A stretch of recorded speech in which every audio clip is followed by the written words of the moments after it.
Day 2 News. We enlighten the dark side.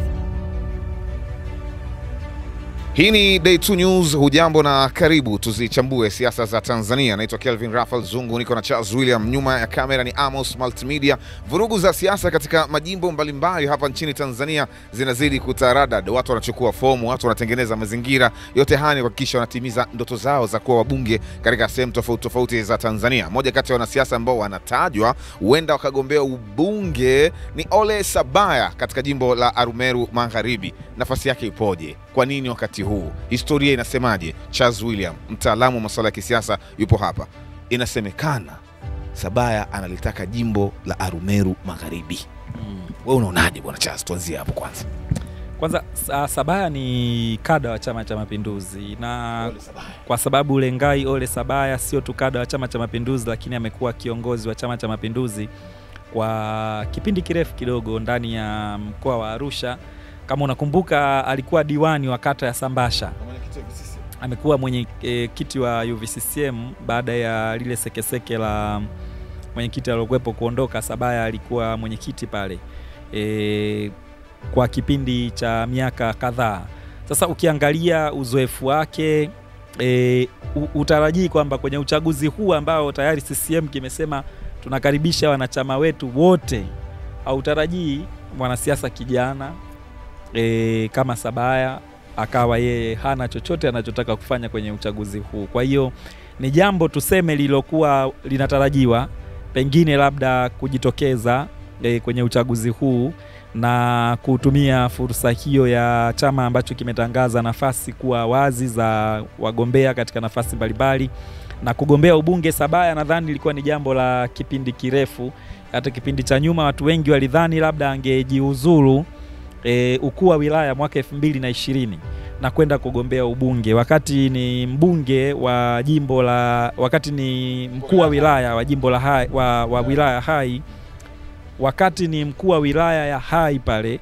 Watu wengi walitarajia kwamba angeweza kujiuzulu kama wenzake walivyofanya. Wakuu wa wilaya wengi waliachia nafasi zao, kina Patrobas Katambi, wapo waliotoboa, wapo waliokwama. Maana mpaka mama yangu Sofia Mjema aliachia ukuu wa wilaya pale Ilala, akamvaa Zungu, Musa Azan Zungu, na mambo ya kwenda vizuri. Hata Katambi mambo ya kwenda vizuri kule Shinyanga kwenye kura za maoni, lakini ndio lakini chama kilipokaa kikasema twende na Katambi. Kwa hiyo hapo watu wengi walioachia, na watu wengi walidhani Sabaya pia angeachia hiyo mwaka 2020 na kugombea, lakini yeye alichagua kuendelea kuwa mkuu wa wilaya na baadaye akatokea hayo yaliyotokea. Lakini ni mtu ambaye anajulikana, ni mtu ambaye ana historia, na ni mtu ambaye anakijua Chama cha Mapinduzi, mazingira yake ndani ya Arumeru Magharibi, lakini pia mazingira yake ndani ya mkoa wa Arusha, na ni mwenyeji sana pale kwa sababu hata babake mzazi ni mwenyekiti wa chama mkoa wa Arusha. Ndio nafasi sasa iko wapi? Umejikita katika historia yake na taaluma yake, nafasi yake sasa iko wapi Arumeru Magharibi? Maana kuna makada wazoefu kweli ambao wanatajwa na wana uzoefu mkubwa kwenye siasa, wako vizuri kweli. Unaiona nafasi ya Sabaya? Nadhani nafasi ya Sabaya ipo kwa sababu mtu yoyote ambaye ana nguvu, ana historia, ana uwezo wa kujenga hoja. Swala tu ni kwamba nafasi hiyo itategemea mambo makubwa matatu. Jambo la kwanza, Chama cha Mapinduzi na vikao vyake vya kuchuja wagombea vitaamuaje kwenye ngazi ya wilaya, kwa sababu zamani ilikuwa mkichukua fomu wote mliochukua fomu mnaenda kupambana kwenye kura za maoni. Kwa hiyo ilikuwa watu wanasubiri tu ushawishi wako ni mkubwa kiasi gani kwa wanachama, alafu vikao vya juu vitaamuaje baada ya kumaliza kura za maoni. Lakini kwa sasa chama ndio kinaleta majina matatu, watajitokeza watu wengi. Kwa mfano kuna mbunge wa sasa hivi wa Arumeru Magharibi yupo, sijasikia kama anagombea yule baba. Baba wa watu. Kwa hiyo bado analitaka jimbo la Arumeru Magharibi. Lakini yupo Elias Lukumai, mmoja kati ya makada wa Chama cha Mapinduzi ambao wana nguvu pia ndani ya chama. anagombea, lakini nimeona pia Noel Sever anagombea, mwenyekiti wa chama ngazi ya wilaya, amejitosa pia kwenye hicho kinyang'anyiro. Na pia kuna Lengai Ole Sabaya. Sasa Lengai Ole Sabaya amekuwa diwani, amekuwa mwenyekiti wa vijana wa mkoa, lakini amekuwa mkuu wa wilaya. Hawa wote ni watu ambao kwa profile zao, ukimchukua Lukumai ni mfanyabiashara na nguvu, ni kada wa Chama cha Mapinduzi mwenye ushawishi. Ukimchukua Noel Sever mpaka anakuwa mwenyekiti wa wilaya, unaweza kaona kwamba ni kada mwenye nguvu. Lakini ukichukua mbunge aliyopo, watu wengi wanatarajia labda kwenye kurudisha majina matatu katika watu ambao wana uhakika zaidi wa kurudi, watu wengi tunavyoamini ni wabunge waliopo. Yani litatangulia kwanza jina la mbunge anayetetea, alafu na watu wengine wawili.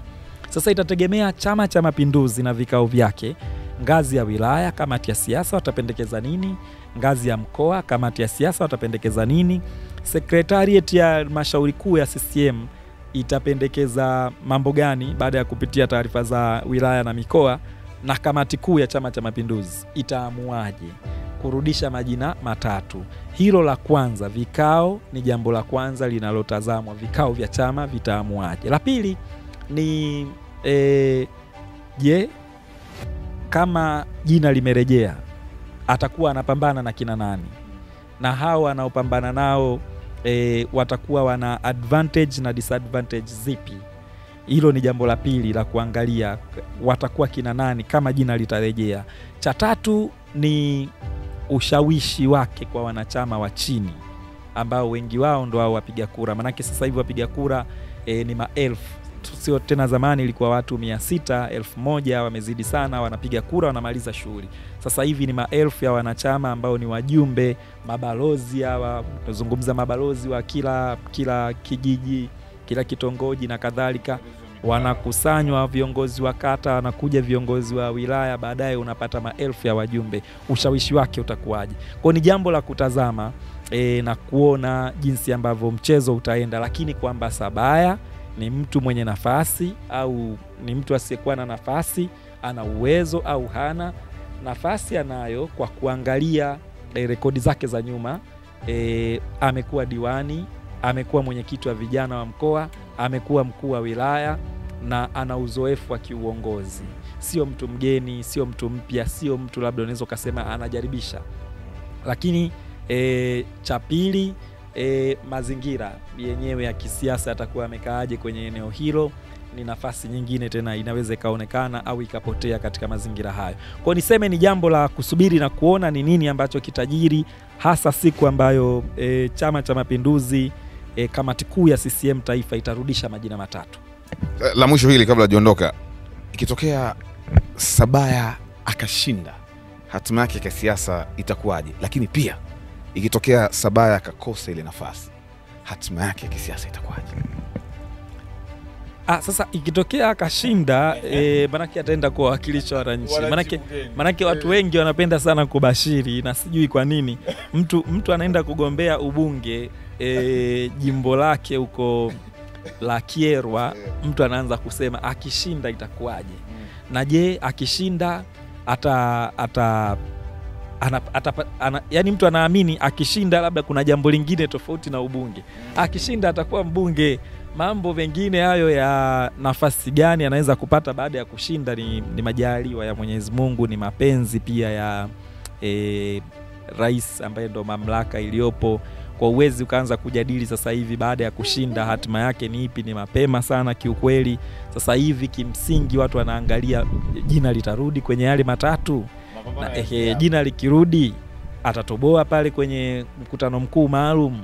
Akitoboa hapo sasa kidogo unaweza ukajadili atapambana na chama kipi cha upinzani na nafasi itakuwaje. Lakini kujadili baada ya kushinda kwake tutafika mbali sana. Nafikiri hilo tulichakate vizuri, wabunge wapya wakishapatikana, wabunge wapya, hilo litakuwa zuri zaidi. Lakini akishindwa bado ni mwanasiasa kijana. Kuna watu wameingia bungeni wakiwa na miaka 55 na baada ya miaka 5 wakawa na miaka 60 na wakapata uwaziri kwa mara ya kwanza. Kuna watu wameingia bungeni wana miaka 5, ndani ya miaka 2 amekuwa naibu waziri, mwaka unaofuata anakuwa waziri kamili, mwaka unaofuata mtu anapata cheo kingine kikubwa. Usisahau kwamba Philip Isdori Mpango ameingia bungeni dakika za jioni akiwa anaitafuta miaka 60.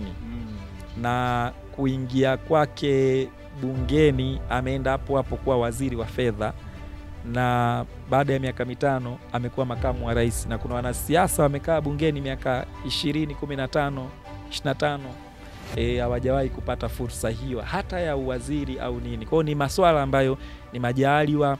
Ikitokea ameshindwa kwa umri wake, bado unamruhusu kusubiri tena na kutupa tena karata nyingine, unamruhusu kusubiri tena na kutupa karata nyingine na kutimiza ndoto zake za kisiasa. Huyu ni Charles William, mchambuzi mbobezi wa masuala ya kisiasa kutoka hapa nyumbani Tanzania. Tulikuwa tunamzungumzia Lengai Ole Sabaya na nafasi yake ya kisiasa hapa kwetu nyumbani Tanzania. Naona kwenye comment hapo watu wanasema mbona mzungumzi Makonda na Gambo uchambuzi wake Jumatatu? Au unasemaje? Uchambuzi wa Makonda na Gambo lini bwana Charles? Waahidi pale. Tutachambua hiyo pia. Lini? Acha bwana. Mimi nafikiri wewe panga tu. Mezani Jumatatu jioni hivi. Wenyewe watuambie. Au tuambieni kwenye comment. Tuangalie, watuambie wanataka hili tulijadili lini. Tusubiri watu wote wachukue fomu pale Arusha mjini. Tuje tulichambue vizuri au tuwazungumzie tu hii miamba miwili. Basi sawa, tusubiri tuone. Tuandike comment yako hapo pia kuhusiana na hili ambalo tumelizungumza, lakini pia kama unatamani tumzungumzie Makonda na Gambo Jumatatu, tuambie pia hapo chini kwenye comment. Mwenzangu ni Charles William, mimi naitwa Zungu, nyuma ya kamera Amos Multimedia. Hii ni Day 2 News. Usiache kusubscribe, kushare, kulike pamoja na kucomment. Hapa ni chimbo kwa stori zote kali za kipekee zinazohusiana na mambo ya siasa. Haijalishi ni ndani ya Tanzania ama nje ya mipaka ya Tanzania, dunia nzima kwa ujumla. Ciao. Day 2 News. We enlighten the dark side.